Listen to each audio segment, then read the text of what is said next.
يسعد مساءكم. اليوم موجودين احنا في مدرسة السامية، مدرسة لينو مايا. اليوم مايا تخريجها من المرحلة الأساسية طبعا بنظام مدرسة السامية اللي هو نظام الاي بي. بتنتهي المرحلة الأساسية عند صف خامس، وصف سادس بيبدو المرحلة المتوسطة. فاليوم تخريجها من صف خامس، جايين نحضره. اكيد رح تكون اجواء كتير حلوه. رح اصور لكم بعض المقتطفات وان شاء الله نقضي وقت حلو. الف الف مبروك مايا. طبعا اول شيء بيعملوه هو زي تجربه علميه، معرض علمي عاملينه، فرح نحضره انا وياكم نشوف شو التجربه اللي عملتها مايا ومجموعتها. اكيد رح تكون شيء كتير حلو. شوفوا. Now, parents, you have to guess which one is a chemical change. Now, which one is the chemical change? The balloon one. The balloon. Yes. Okay, so why is it chemical change? You answer, yeah. Liz, do you know why it's chemical change? Experience in the exhibition was a blast. I love going on those fun field trips with all my friends, and I loved improving my reading skills, searching skills, and my research skills. Thank you for listening. لكم اياها كانت من عرس اخوي. الذكريات برضه مثل هالايام تقريبا باواخر شهر 5. طبعا يومتها بتذكر الموقف اللي صار فيه، انه يعني كتير كنت متروية اختار حدا يحط لي الميك اب من الناس، يعني اهم الاسماء والمعها بالاردن.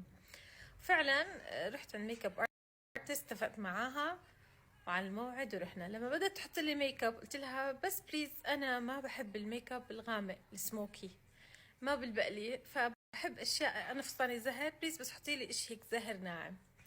قالت لي اوكي. فانا شايفه الباليت بايدها، يا ربي كله هيك اسود بني الوان. طبعا هي ما بتخليك تشوفي حالك وانتي بتحط لك ميك اب بس لتشوفي النتيجه النهائيه. المهم جيت بقول لها شايفه الالوان غامقه، بتقولي لا تخافي رح يطلع اشي بجنن. انا خلص كلي ثقه، يعني صور على الانستغرام تاخذ العقل، فيعني مسلمه 100%. المهم خلصت، حطت لي المراية اشوف، وكانت الصدمه عباره عن سواد من فوق من تحت مثل هيك. طبعا انا هيك من الصدمه هيك ضليت ساكته. بتقولي حلو؟ بقول لها حلو. بتقولي يعني شو اعمل لك، انا بحب الميك اب الثقيل، هيك قالت لي. ف وقتها هيك ضليت ساكته ودفعت وطلعت.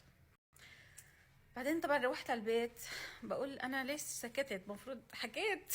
لو بشخصيتي الحاليه كان اكيد حكيت، بس يومتها من الصدمه ما حكيت معها في الموضوع. يمكن هلا تلاقوني رجعت لها يوم قلت لها، اقول لها انت عملتي فيه كذا كذا.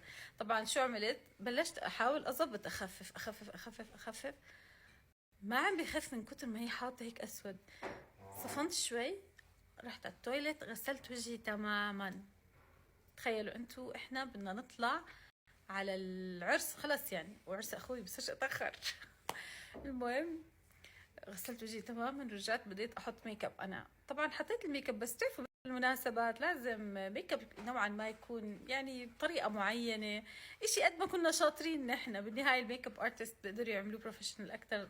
الوجه مصقول، انا ما عندي الفاونديشن الثقيل او المعدات الثقيله والاشياء اللي بيستعملوها بالصالونات لهيك مناسبات، لكن حاولت قد ما قدرت وجبت كل شيء جليتر عندي وبديت احط وهيك. فيلم طلع مقبول بس مش واو، ومشت مشي الحال. بس بقول قد ايه يعني اشي بيحزن انه ميك اب ارتست تعمل في حدا هيك، لانه هي شايفه انه الميك اب الثقيل او السموكي احلى. طب انا بالنهايه هذا وجهي وهي مناسبتي، وانا من حقي اكون اطلع بالصوره اللي انا بحبها. فاذا حدا ميك اب ارتست هون بليز ما تعمل بحدا هيك، لاني انا يعني عمري ما راح انسى اللي عملته فيه.